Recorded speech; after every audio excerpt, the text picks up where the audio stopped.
চট্টগ্রামের সন্দ্বীপে অনুষ্ঠিত একটি কোরআন তেলাওয়াত সম্মেলনের ভিডিও সোমবার সকালে সামাজিক যোগাযোগ মাধ্যম ফেসবুকে ছড়িয়ে পড়ে, যেখানে এক বক্তাকে মঞ্চে বসে পাকিস্তান পাকিস্তান জিন্দাবাদ জিন্দাবাদ স্লোগান দিতে দেখা যায়। সমবেত জনতাও এতে সাড়া দেয়। ভিডিওটি ভাইরাল হওয়ার পর এলাকায় ব্যাপক আলোচনার সৃষ্টি হয়।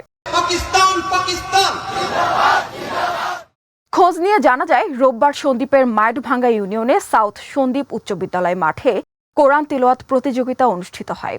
সেখানে বিভিন্ন দেশের অংশগ্রহণকারী বক্তাদের মঞ্চে ওঠার সময় সঞ্চালক তাদের দেশের নাম ধরে স্লোগান দেন। পাকিস্তান থেকে আগত এক বক্তার ক্ষেত্রে পাকিস্তান জিন্দাবাদ স্লোগান দেওয়ায় বিষয়টি নিয়ে শুরু হয় তীব্র সমালোচনা।